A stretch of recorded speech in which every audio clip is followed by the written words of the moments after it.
we got a little deviation from what we normally do. Normally we've got a cultural study in here. We've got either students from a country, we've got a liaison officer from a country, and now we've got different domains. So what are the warfighting domains? Land, sea, air, and now what? Cyber. Okay? And so we have Dr. Cy Goodman. She's got a lot of experience, almost 3 decades, looking at the effects of technology on policy and strategy. And he's going to talk to you about cybersecurity in kind of a different way today. He's worked 8 universities, is that correct, sir? Yep. Okay. A wealth of experience, traveled to over 100 countries looking at this problem set. And so pay attention today and think about what it means for your country, what it means for your operations. Also, I'm going to make a pitch, and what's the program called? Cadet Overseas Training Mission. Cadet Overseas Training Mission. So what you're going to do is, if you're interested, they've got multiple countries once you graduate. If you're not going to some sort of school from about April to June, a 4-week stint where you go with some cadets over to another country, everything from Guyana to, what's another one? Nepal, Sri Lanka. Do they need a passport? Okay, so if you don't have a passport, start working that piece if you're interested. And it's something we can get a great opportunity for you to broaden yourself for 4 weeks for free, all right? And get a little experience out there. With that, I'm going to hand it over to Dr. Goodman. Give him a round of applause.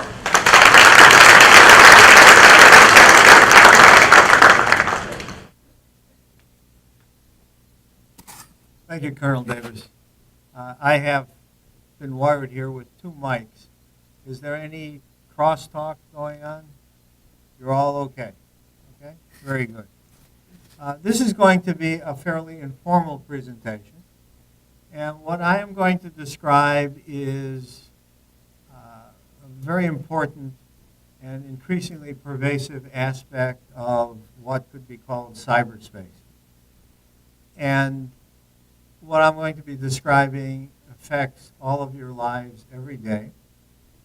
And let me start out by pointing out that each of you has at least 2 lives in cyberspace. Okay? And in some ways, you have a permanent presence in cyberspace. We'll talk about that in a little bit too. The 2 lives you have are, first of all, and perhaps of secondary importance, is your professional life in cyberspace. Cyberspace will define for convenience to be the union of all computer networks, computer information systems, and what have you. The biggest piece in most people's mind of cyberspace is the internet, which is actually a network of networks. And actually there is a bigger piece of cyberspace, and that is the world of mobile telephony. But this space, however you define it, is definitely increasing in size. And again, the 2 lives that each of you have, one is your professional life.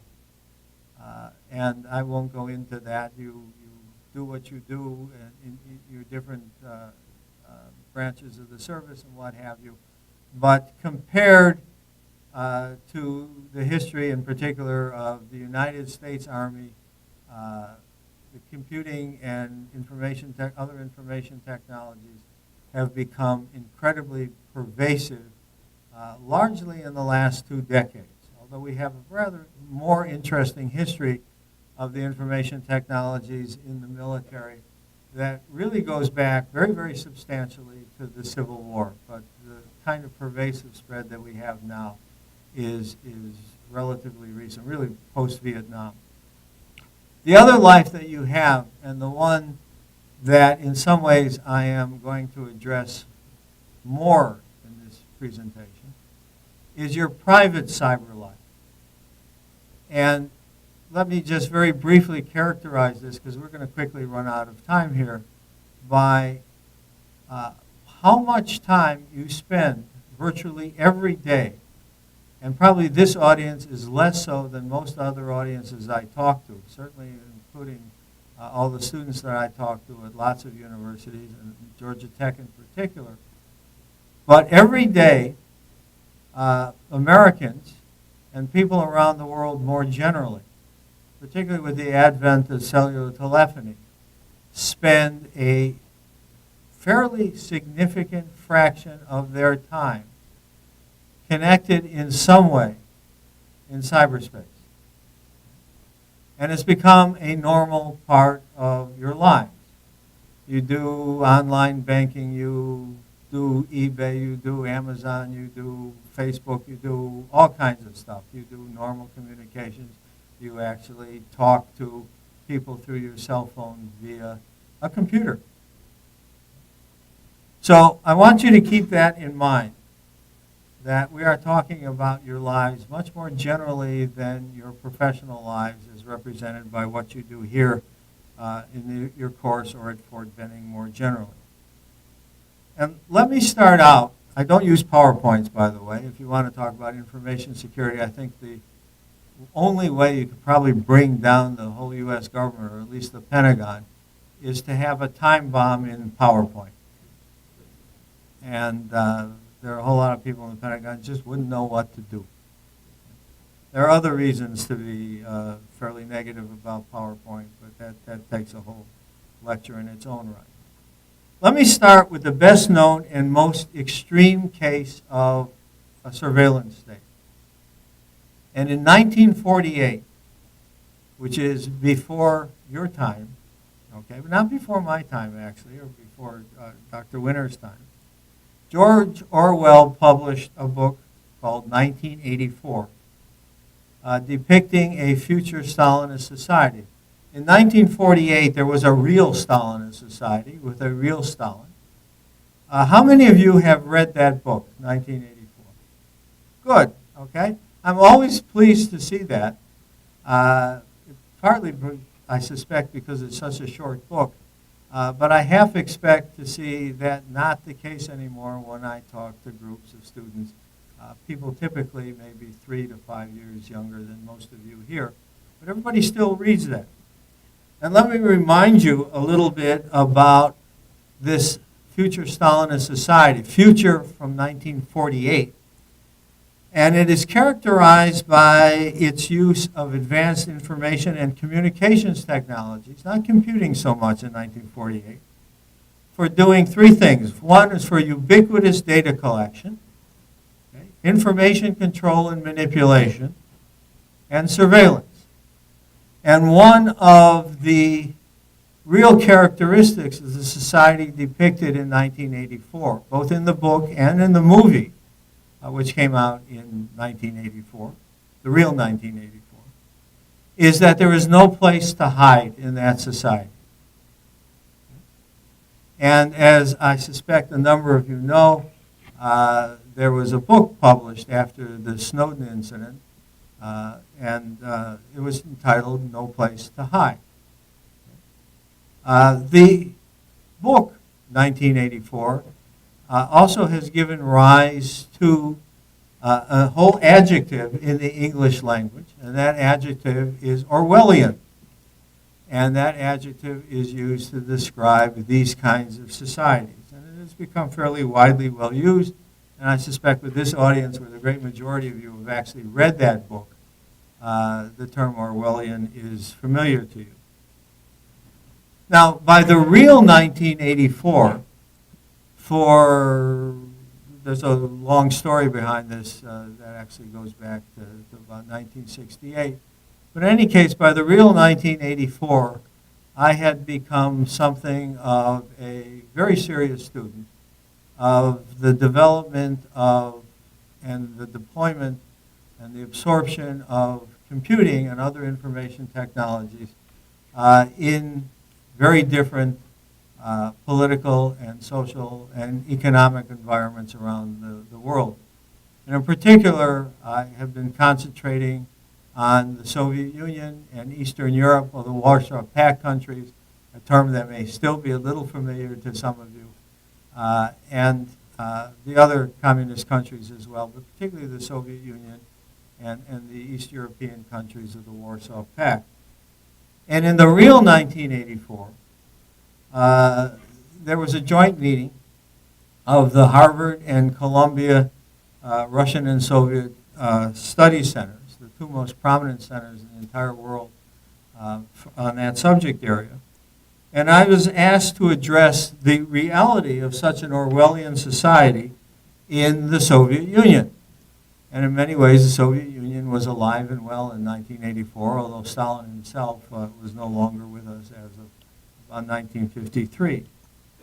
And I concluded that talk by saying that, or describe, it doesn't include the talk, but the whole talk basically showed that the Soviet Union was really far from it due to very severe technological limitations. By the way, some of these technological limitations had an effect on ending the Cold War.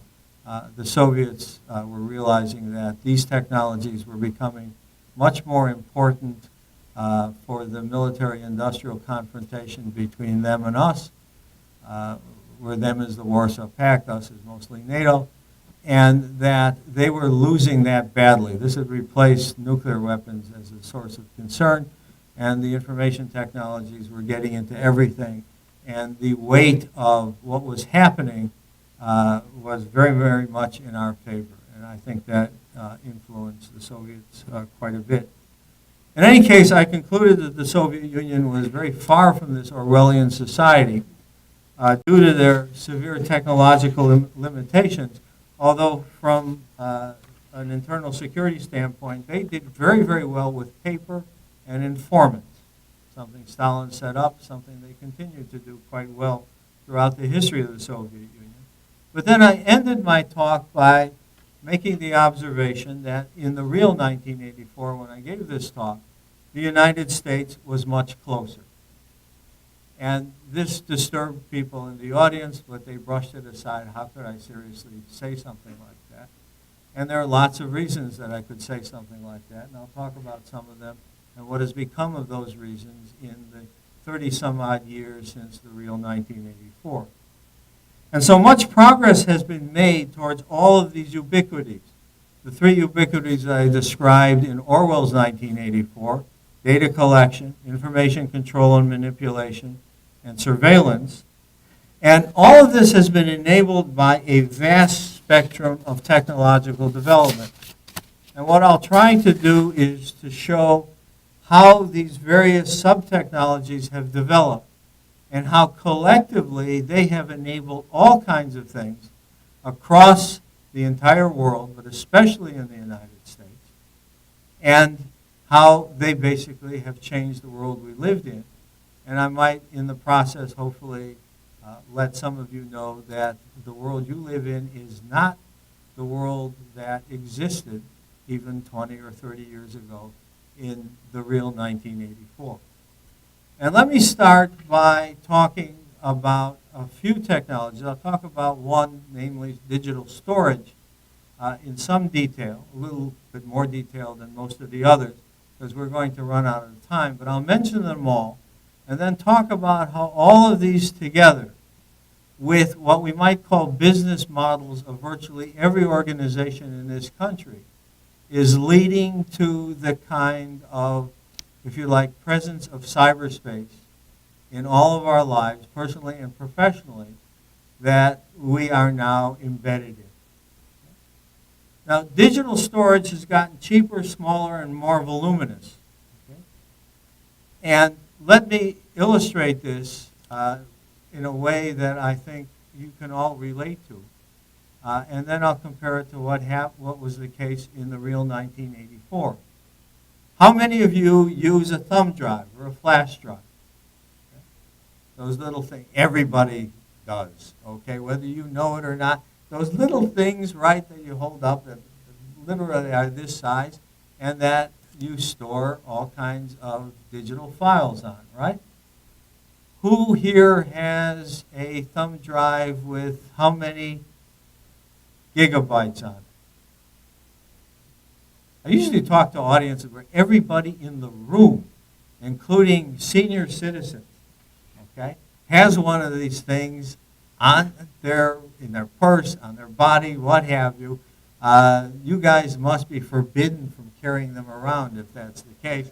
Yes, there's stories behind that too, why you're forbidden. Okay, but just recognize that you are an unusual audience. But what size thumb drives do many of you have? 8 gigabytes. Anybody can go above 8? Yes. How many? 32. Going once. Yes. 128. Really? You have, usually the answer is 64. But we have someone, we'll assume he's telling the truth. It's going to be inevitable that this will in fact be the case, but that he has 128 gigabytes on his thumb drive. Okay? What did you pay for that thumb drive? $50 for it. Okay? Most of the rest of you, I would guess, have thumb drives that are between 1 and 32 gigabytes. You paid a lot less. And if you're like me, you paid nothing for them. Okay? That, in fact, vendors of various kinds of products give them away. That's how cheap digital storage has been. So let's take the fellow with the 128 with the second division patch on. What's your name? Gutera? Okay. Captain Gutera has 128 gigabytes on this little thing that he's hopefully not carrying with him because it's forbidden. Okay? In the real 1984, okay, you would go to a place that had more computing power than any place else on this planet. There are really a couple places like that. They were in the United States. One is NSA, and the other is Los Alamos National Lab. Okay? I used to go to Los Alamos National Labs a lot, NSA a lot less, in the real 1984. And what digital storage looked like in the real 1984 in one of this very, very, very small number of places that had this capacity.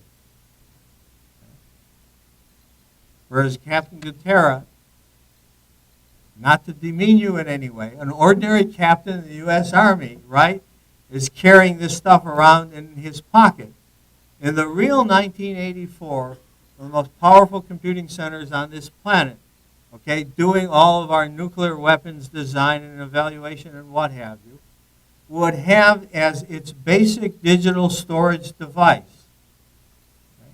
And you had to get outside of the computer. We'll talk about what computers they use too, because nothing like that could actually be stored in semiconductor memory within the computer itself.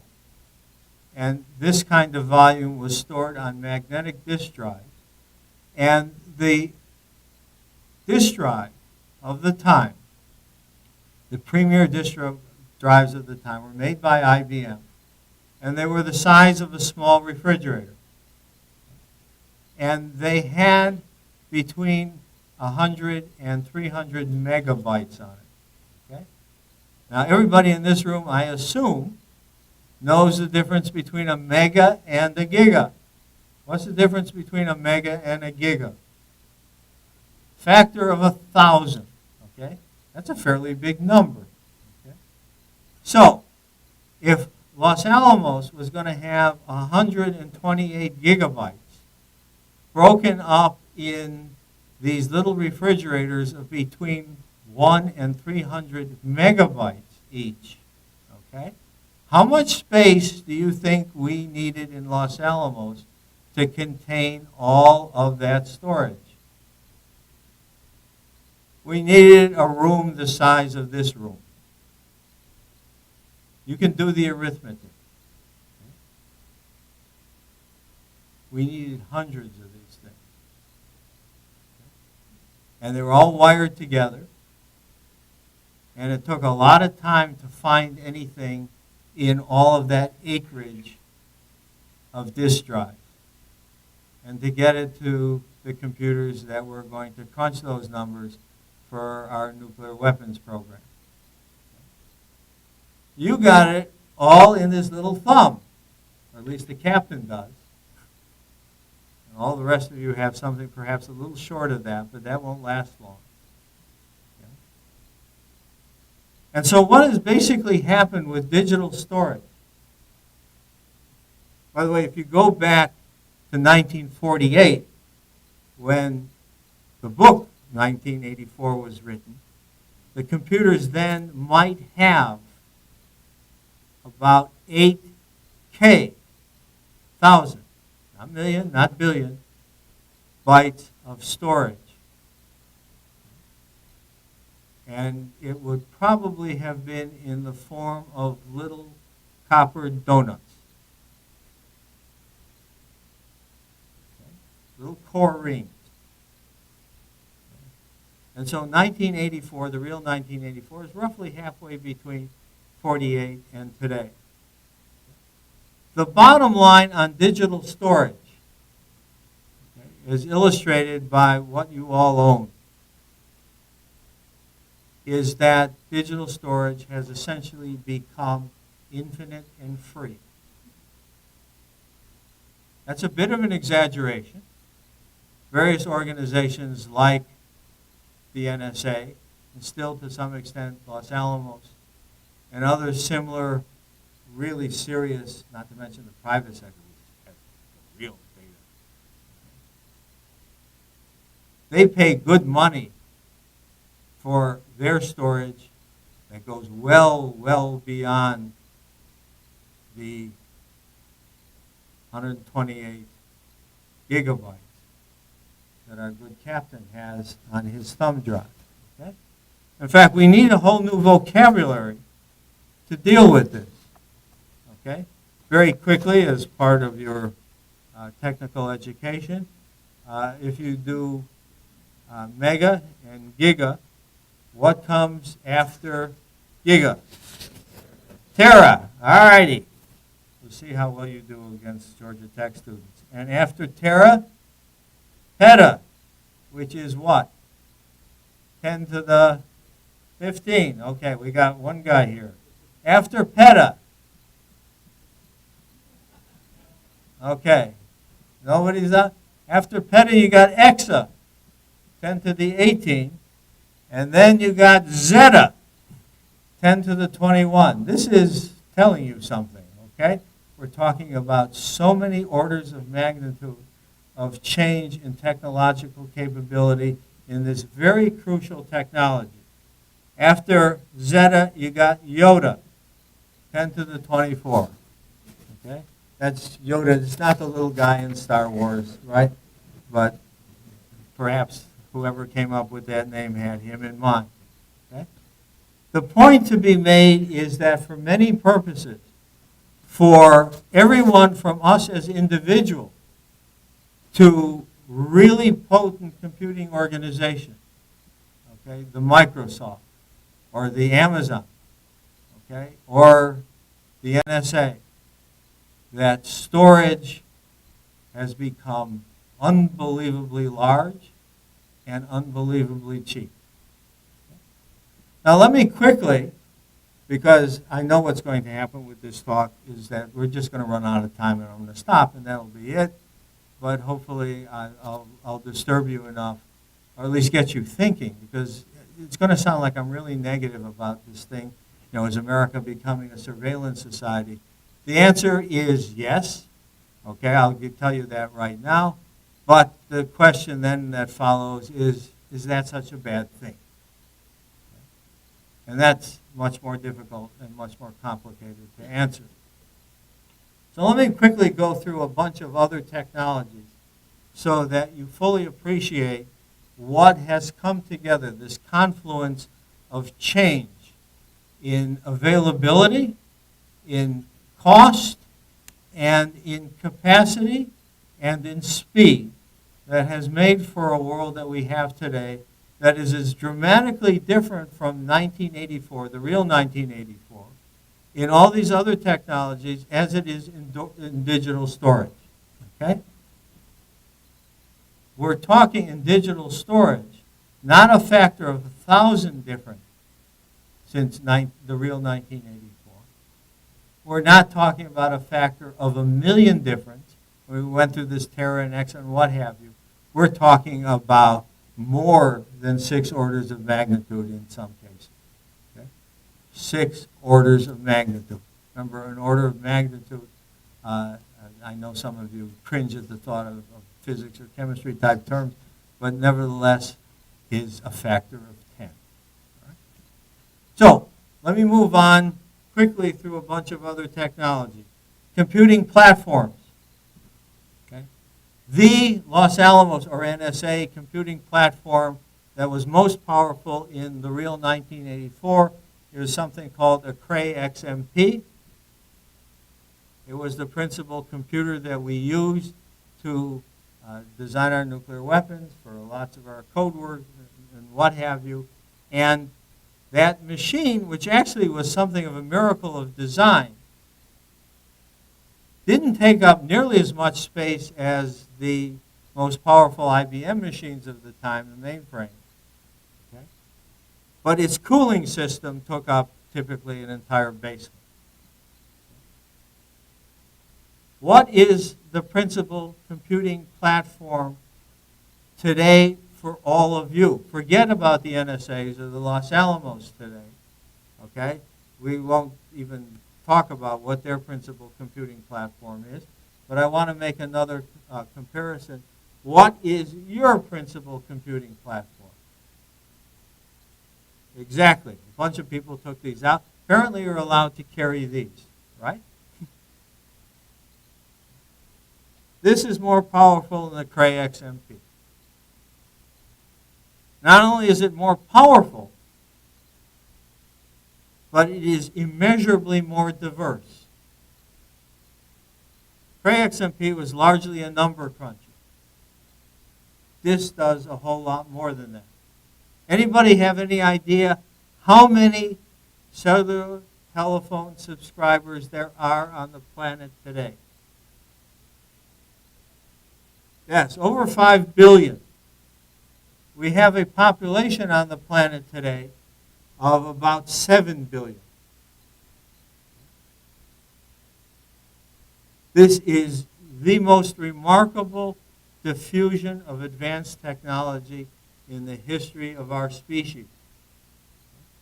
It's come about rather quickly, more quickly than a whole bunch of other things.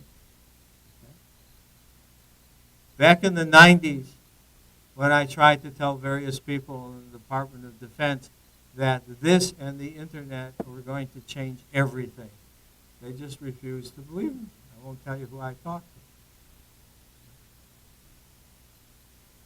And I was not appreciated for the thoughts. This and the internet, and this is becoming increasingly, there are about 2 billion, God only knows where these numbers come from, but the cellular telephony number, we can actually count subscribers around the world.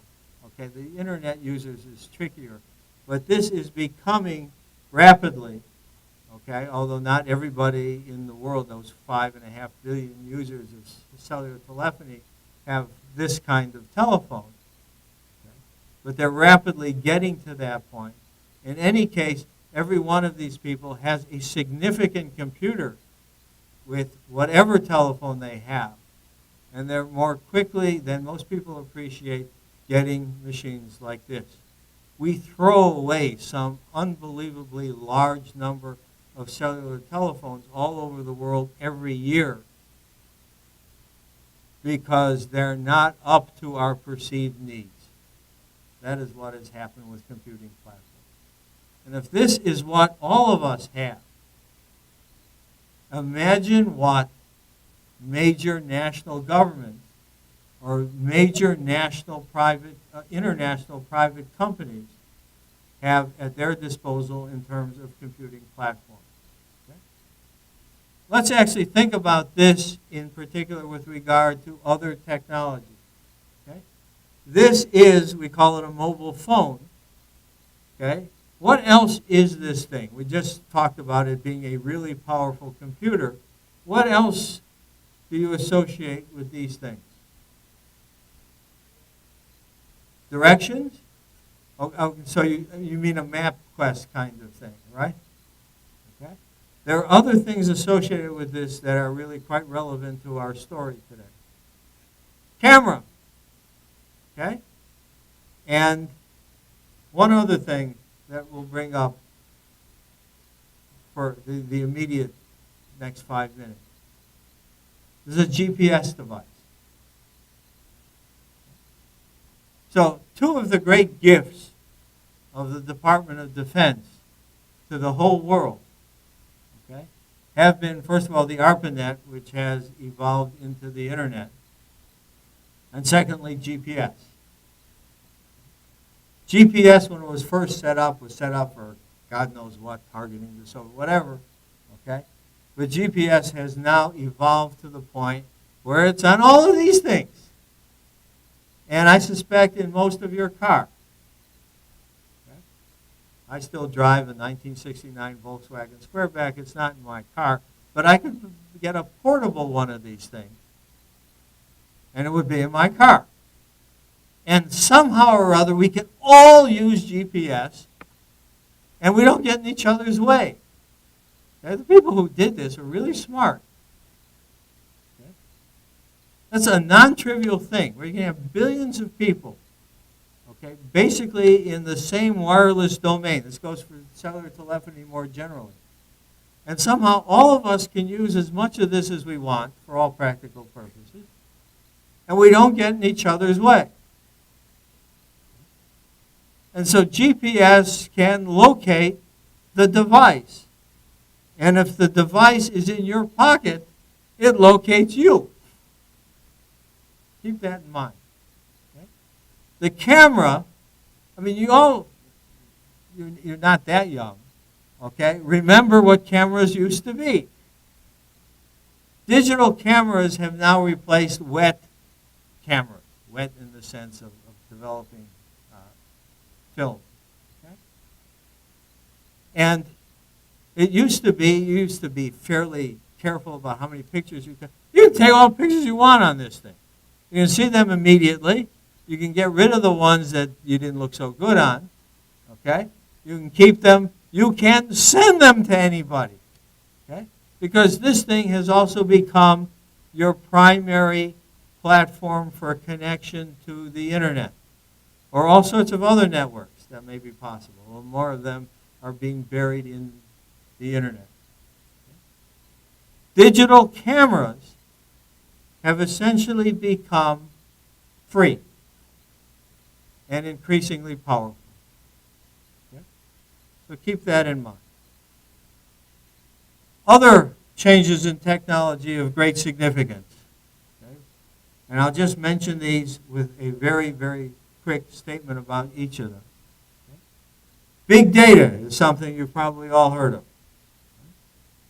For lots of research and all sorts of other purposes, in the past, you would associate the word statistics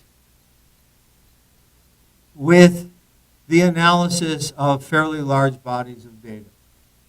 And what statistics was all about mathematically was to be able to take a relatively small sample and draw conclusions with certain kinds of probabilities on those conclusions from a relatively small set of data from your sample space, because that's all you could deal with, even with the computers of the time.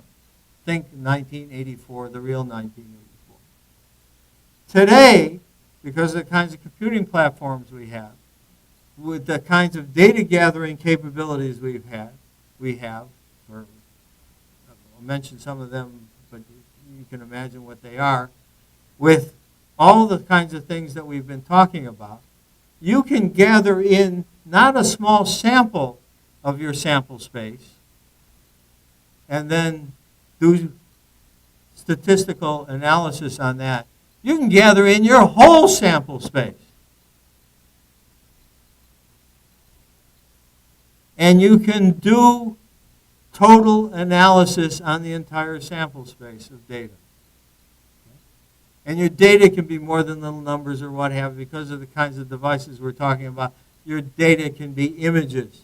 Your data can be electronic signals across the entire electromagnetic spectrum, coming from satellites, coming from little cameras that are posted all over the place, coming from every imaginable source, because they have a common denominator, because you can do so fine-grained work because storage is essentially infinite and free, that you can digitize all of these kinds of data, images, entire movies, right?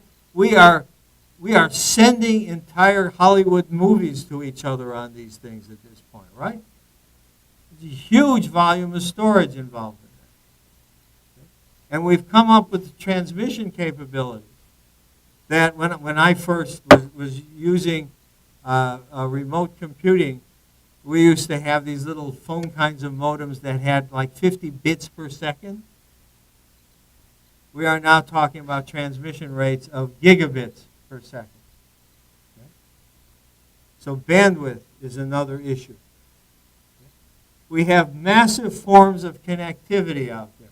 All these technologies that I've been talking about give you massive forms of connectivity. So we're getting to the point that everyone, and increasingly with the Internet of Things, everything can be connected to everyone and everything around the world all the time. That is an exaggeration, but that's where we're going. That should boggle your mind, except I suspect some of you are young enough that you don't know better. That you begin to accept this sort of thing as a given. And that somehow this is the way the world always used to be. Okay? It certainly was, certainly not in a military capacity. All of those divisions pictured around this room, okay, got their initial reputation, most of them in World War II, okay, although some of them date back to World War I. Okay? They were in a totally different world. Even those that fought in Vietnam. Some of you may actually have been born when the Vietnam War. No, probably not. Okay? Nothing like what we're talking about now. So these trends, size and cost way down, mobility and access way up. You can program this stuff. We haven't talked about software to do very fine-tuned or very massive collection. And what this does is enable a huge capacity to collect, aggregate, transmit, store, manipulate, analyze, and otherwise play with information that doesn't just simply take the form of text, but we now have the capacity for all of us and every organization, from little itty-bitty ones to the big-time NSAs or Googles, to do this with not just data or text, but with images, sounds, and signals from the entire electromagnetic spectrum. Okay? So another big change since the real 1984, when none of this, or very little of this, was possible, and then only with a very small number of particularly U.S. organizations like Los Alamos or NSA, and perhaps a few others. Another big change since Orwell's 1984 and the real 1984 is the cast of collectors. All of this technological change has enabled a lot more than the big brother governments, not only the U.S., but other big brother governments, none of which have the U.S. capacity. Okay, and now with the Soviet Union not being the Soviet Union anymore, you wonder who else has it. And there are candidates. And there are certainly other countries striving to do this, including a number of countries who got really upset at the Snowden revelations. But boy, if they could have done it, you would be sure they would have done it. Okay? So you got these big brother governments doing this. Big brother, of course, is an Orwellian term. Okay? But now the players include many private and public, civil, public sector players. We'll talk about some of them. Okay? It includes a whole lot of the organizations on this planet. And it was inevitable that all of these organizations would devise business models to take advantage of the possibilities that all of these technological achievements or progress, orders of magnitude in each of about a dozen different technological areas, all come together and provide opportunities for all of these organizations to come up with business models that are very different from what they've had before. And we'll talk about a few of them very, very quickly. The one that is perhaps most relevant to the government agencies. What is the argument? Okay, there's all kinds of controversy now about, particularly since Snowden, but everybody knows they've been doing this for a very, very long time, especially since 9/11, 2001. Okay. What is the argument? There are many arguments. What is the most often heard? Okay, and the primary argument, governments, particularly our government, but the British too, GCHQ and others, what is their primary argument for doing all of the ubiquitous data collection and surveillance, but especially data collection, that they are doing? Terrorism, right? Here's the basic argument. Unlike the kinds of military opponents or national opponents that all of those units around this room had to deal with in the wars that made them famous, the problems they had is that it wasn't that hard to find the bad guys or the bad guys' stuff. It was tough to kill it. With terrorists, they're hard to find, but they're relatively easy to kill if you find them. It's the finding them that's tricky. And the argument goes that terrorists spend a whole lot of their time inside our infrastructure, in particular inside our information infrastructure. We're the people who put together the internet, the telephony networks, and all this sort of stuff. And the bad guys spend a lot of time basically using this stuff for free. I can give you a whole talk on critical infrastructures and how, just on what happened with 9/11 and critical infrastructure. 9/11 being the most important international security event of the last 30-some-odd years. In any case, this is the argument with regard to terrorism. Okay? And so, if we're going to find these people, the best way to find them is find them in cyberspace. So we have basically got to look for them in cyberspace because they spend a lot of time there. But what it implies for those people looking for terrorists, like the NSA and virtually every organization in DOD and DHS and what have you, this is involved plowing through what the rest of us are doing in cyberspace as well. Collect it all. This is a paraphrasing of what people used to say about what we used to do in Vietnam. Collect it all and then sort it out later. And that's a lot of what's going on with the Big Brother security agency. And they can defend themselves in this regard. What else is going on? Local governments have their business models. Local governments can now afford to do this sort of stuff. Okay? Give you one example that's becoming increasingly pervasive. Cameras and digital storage being essentially free, you can put a camera in all kinds of public spaces,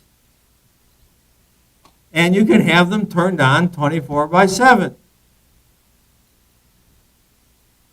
And it's cheaper to keep everything you collect than to throw any of it away. And so you have the following kind of situation that is becoming more common.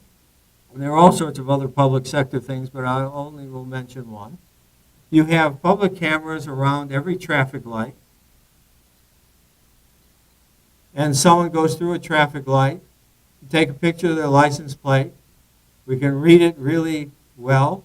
And without human intervention, the owner of that license plate gets a ticket sent in the mail.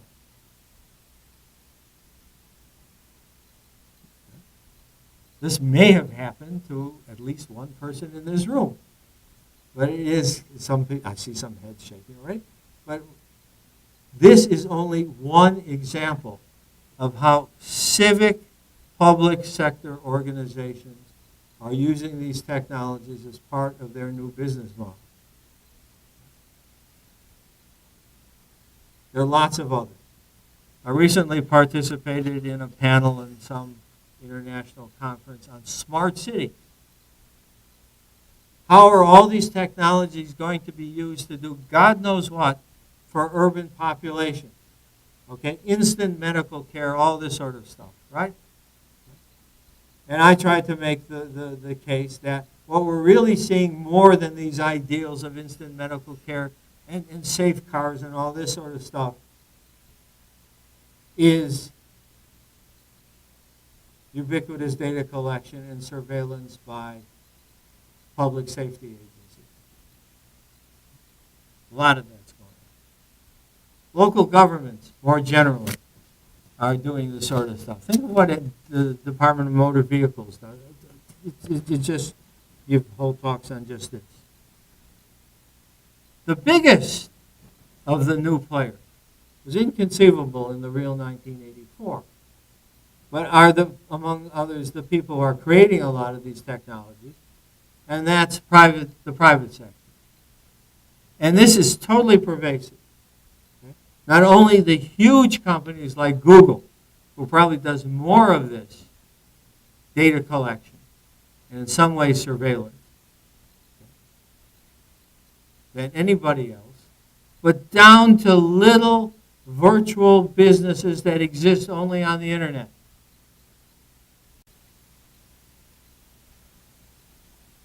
And a lot of businesses think of what Amazon does, basically has moved to essentially existing in cyberspace.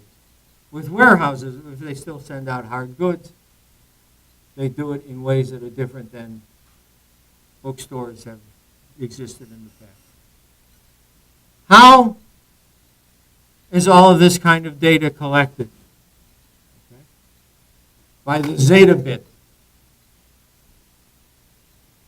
One, we put it in ourselves. We are all incredibly agreeable to doing this. And we can do this in all sorts of ways. How many of you think that you are customers of Facebook? Few, okay? You've bought a Facebook t-shirt. Is that why you're a customer? Okay? Yeah, a few people say yes. Right? You're only a customer if you pay them money. You think you use Facebook for nothing. How does Facebook make its money? They sell you. They can keep track of all sorts of things. And you basically keep track of them yourselves and you share them with everybody. And this makes for this wonderful network effect with all your friends and all your enemies and all, whatever else is out there. And they get money from advertisers, and they get money from the fact that the information that you put up there is valued by other people, and they basically provide it. Okay. So they collect information by watching us make choices. A lot of this goes on with Google. You have this incredible search engine that Google has put together that does all sorts of things out there. You do this search, and God knows what comes back instantaneously. And they can keep track of what you look at, what you point and click and what have you, and that becomes information for advertising. You get lots of targeted advertising. By the way, one observation on what you do when you do something like Google something. Okay, another adjective, okay, verb actually, that has entered the English language because of this kind of stuff. What are you doing when you put out a Google query and all sorts of stuff comes back? There's something fundamentally that you're doing that is worth noting for lots of reasons. We're running out of time. If I kept this going, somebody would come up with the right answer. Basically, you, through their search engine, are reaching into all sorts of other people's computers and picking stuff out of other people's computers and shipping it off to you. I mean, all the stuff you get in doesn't come from one computer that Google owns, right? It comes from all over the place. There's an interesting phenomenon out there that is essentially that it's easy, if we can reach into other people's computers, why can't they reach into ours? Believe me, they do. Whether you know it or not. This is the way this thing is set up. It is very, very difficult to completely protect yourself against that. Even in some ways, even if you unplug it or you think you're disconnected or what have you, as the stuck to that thing with the Iranian centrifuges has proven, there are ways to jump this. This, by the way, is one of the reasons why you don't carry your thumb drives on the job. A long time ago, I told all sorts of government agencies, this is what's going to happen. Nobody believed me. That didn't happen. But you get used to that. They can watch us. People can collect data, all these organizations or what have you, through surveillance cameras, okay, through tracking us on cell phone. If any of you watch NCIS, one of the most popular programs on TV now for years and years and years, for over a dozen years, okay, they got these two geeks there, okay, Shudo and Tim, okay, and these guys do magic with their fingers on keyboards and what have you, and they collect everything. Okay, they can keep track of all these bad guys. These are a really agreeable group of naval criminal investigation people, and the bad guys are so nasty, and we just root for them. And what they're doing isn't quite possible yet in some cases, but it's getting there. And the public gets used to rooting for this sort of thing because we think we are being safer because of that. And arguably we are. Let me just say two more things, and this will end this. One is that ultimately all of us have and will increasingly have an existence in cyberspace in uncontrolled and searchable forms. Uncontrolled by us and in increasingly searchable forms. Okay? And let me tell you what you will look like in cyberspace and what you will or are already looking like in cyberspace that is really you. You think you're here physically, and that's it. Okay? You really reside in cyberspace in many ways. You're getting to the point, NCIS illustrates this, okay, where they can keep properly organized, keep track of what we do almost by 24/7. Through cameras, to watching what you do with credit cards, what have you. Georgia Tech campus, we have over 1,000 cameras on campus, running 24/7. We really can keep track of what everybody's doing on campus. The safety, security, what have you. It's doing all sorts of stuff. We can put you up there physically. We can put your retinal scans up there. We can read them precisely enough for certain kinds of devices basically to be used for security entry. Fingerprints, your entire DNA. Okay, you want to talk about you being someplace other than you? Your entire DNA can be put up. Voice prints, detailed health records, detailed personal histories for such things as spending. You put all of that up there, and what is there about you that people can't know? You live in cyberspace in all of these ways. Now, not all of this is completely done yet. Okay? There are all of these business models that result in all of this for all of those organizations have been very, very successful. They keep doing it. They keep more and more as the capabilities arise. These become more and more part of business plans. Okay? And most of us think, we don't have time to do this, but we could talk to you all about what you think is good about all of this, or what you think is bad about all of this, and the list on both sides gets really, really long. Okay? And so let me end with the following basic statement and give you something to think about. Okay? In many ways, each of us, each and every one of us, in both our kinds of lives, is either a victim or a beneficiary of these ubiquitous data collections. Okay? And they depend, whether we're a victim or a beneficiary, depends on our own perceptions and circumstances. And so let me leave you with two questions. There could be many others, and this will bring us to a close. And the people in the back can not freak out that I'm going too far over time. Okay? Do you perceive unprecedented threats to privacy and freedom or exposure to malicious actors? Okay, remember, all kinds of bad guys can get at this stuff. Bad guy foreign governments. Never happened before with U.S. military people that foreign governments can know as much about our military people as is the case today. So do you perceive unprecedented threats to your personal or professional privacy or freedom and exposure to malicious actors? And there are lots of malicious actors out there.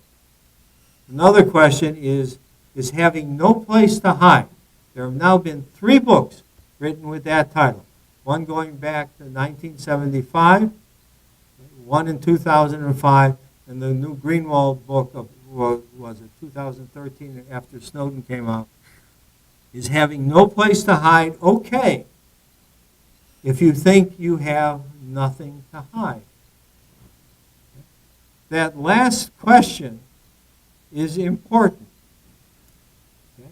Are the benefits with regard to, let's say, targeted advertising or increased security or what have you, okay? Is it all right for everybody who you don't even know who the everybody is to have access to your presence in cyberspace, that long list that I came up with? If you're not worried about anything, so let everybody see it, be completely open, and having no place to hide in that sense, in all those senses, is okay if you think you have nothing to hide. Okay? That is supposedly, by the way, what the citizens of Orwell's society were supposed to think. And with that, I will stop. And I'm not sure what they want to do with any sort of questions and answers. But if nothing else, and if you all have to go now, that's fine. I'm not paid by head count or time or what have I'm not paid at all, obviously.